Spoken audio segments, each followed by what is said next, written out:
Hello everybody, this is Hammer Striker here. We've been asked a few times to do a comparison between the Glock 20, which is chambered in 10mm, something you might take hunting, or the Glock 21, which is down here below it, chambered in 45 ACP, that you might take when you're just going out doing some shopping and you need a carry gun. Both of these are classified by Glock as being standard. Many other manufacturers would call them a full size. So let's go ahead and take a look at them. First thing we'll do is, this one is clear. That one is clear as well. From a dimension standpoint, they're nearly identical. Both of them are 8.07 inches front to back. Both of them are 5.51 inches with the magazine installed, and the magazine sticks out just a little bit. And both of them are 1.34 inches thick. These would be on the larger frame sizes for Glocks, the 45 and the 10mm. They're a little bit thicker than the 9mm frame. Overall, from an actual frame perspective, both of these guns really use the same chassis and basically the same slide. The difference is going to be the barrel, the ejector, the extractor, and a few of the internal components, but there's a lot of similarities between them. From a capacity standpoint, the 21 holds 13 rounds, and the 20, which is of course 10mm, holds 15 rounds. So you get a couple more rounds of capacity in the 10mm, and you also get a slightly more powerful round. There's a lot of popularity with the 45 ACP because it's big. You know, it's almost a half-inch in diameter, not quite. So it's a big, heavy bullet, usually around 230 grains. Common rounds for the 10mm are 180 to 200 grains, but speed is going to make a difference. Your typical 45 ACP is going around 835 feet per second, so you get a muzzle energy in around the 350-ish territory. You can get them a little hotter, but that's about the average territory. 180 grain 10mm is typically going around 1,300 feet per second, and you're in the 700 foot-pounds of energy. So basic, kind of standard round to standard round, the 10mm has roughly the same, twice the muzzle energy, which translates to a pretty noticeable impact when it hits something. The 45 ACP has a nice recoil. It's kind of straight back.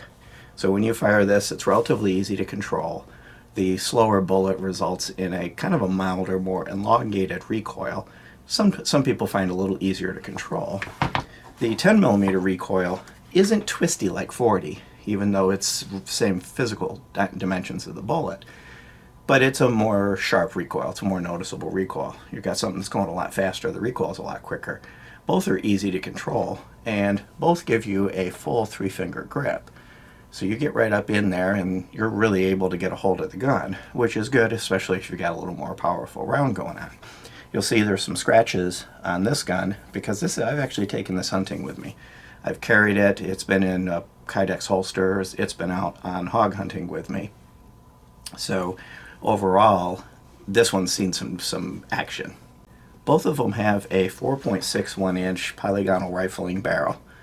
And they're similar in weight. The 10mm is a little bit heavier. The 10mm is 27.51 ounces. The 45 is 26.28. And I think the difference is they use the same barrel blank, but the 10mm has a smaller diameter hole in it, so there's more metal left in the 10mm barrel. Both of these have functioned flawlessly. This one's got a little bit more time on it because I have taken it hog hunting. This one has seen some range trips. And it's also been out, when I was out doing lawn work and stuff like that, I've carried this a few times for snakes and other types of critters that you encounter. Down here in Florida, you've got water everywhere and you get all sorts of critters everywhere. But when I go out in the woods, up until I got my Glock 40, this is what would ride out with me, where I know I'm going to encounter some critters. In fact, some of them I even intended to chase. And just in case you're not super familiar with Glocks, you're not sure what the 40 is, it's not 40 caliber. It's the 9-inch version. It's a longer barrel competition version of the Glock 20, effectively. And it's milled for a red dot, so I've got that. It's a 10mm with a red dot on it, and gives you a little more muzzle velocity. But between these two, they'd be interchangeable in a holster, so you could have the same holster, take the 20 out for hunting, take this one out for concealed carry. It's similar size to a 1911 or something like this Springfield XDM that's chambered in 10 millimeter as well. And you'll see this is the 4.5. So similar sizing. Of course, this isn't necessarily about Springfields, but you'll see that overall it's that standard full-size gun territory. So I go ahead and take them apart, show you the minor differences between them.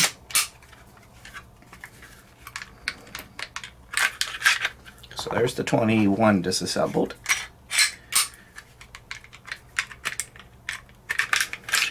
I injured my arm, so my left arm's not acting nicely, so it's a little more difficult to take these apart than it normally would be. Hopefully that'll go away quickly.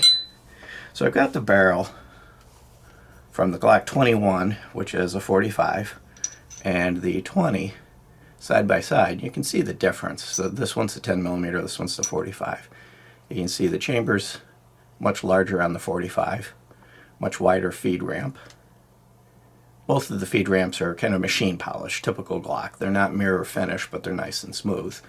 And if I flip them over, you can definitely see the difference in the size of the muzzle with the 45 and the 10 millimeter. Here's the 10 millimeter, and then the 45 over here. So it kind of gives you a little bit of perspective.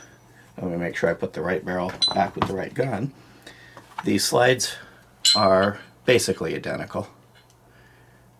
In fact, as far as I'm concerned, I do believe the slides themselves mechanically are identical other than the stampings on them.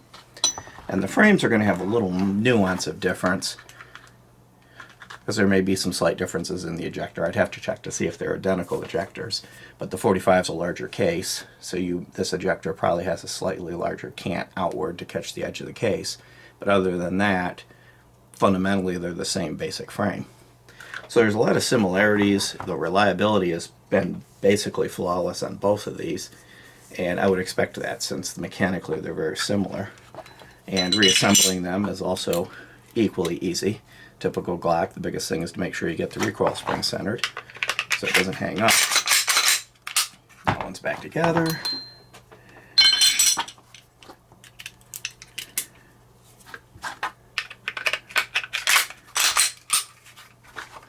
So easy to take care of, easy to live with, comfortable to shoot, easy to control. Both of them have a single slot Picatinny rail, and both of them have a reversible magazine release.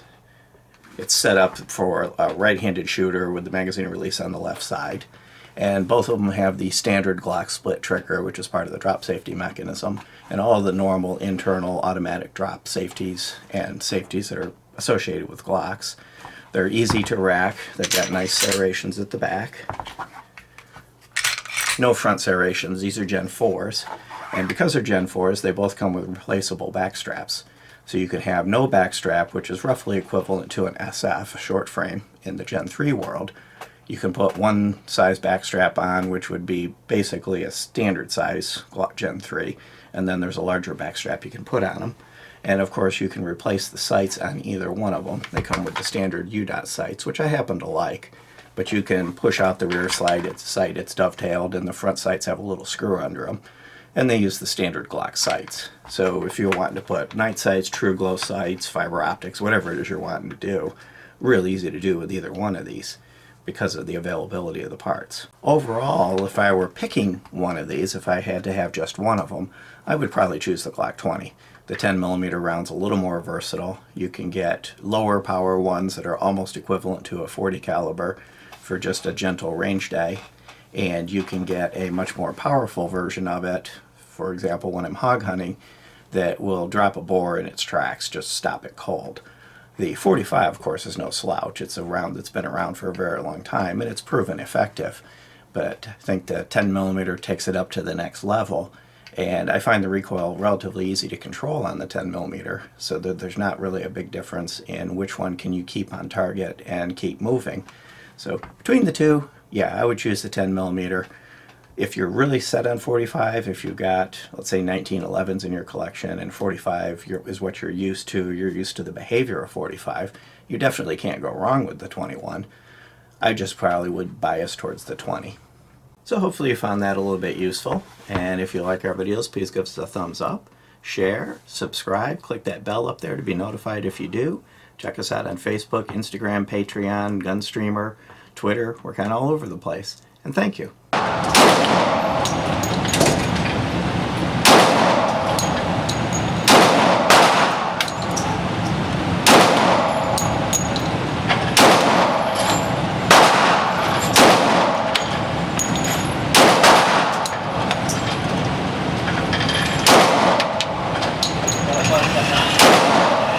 That's okay.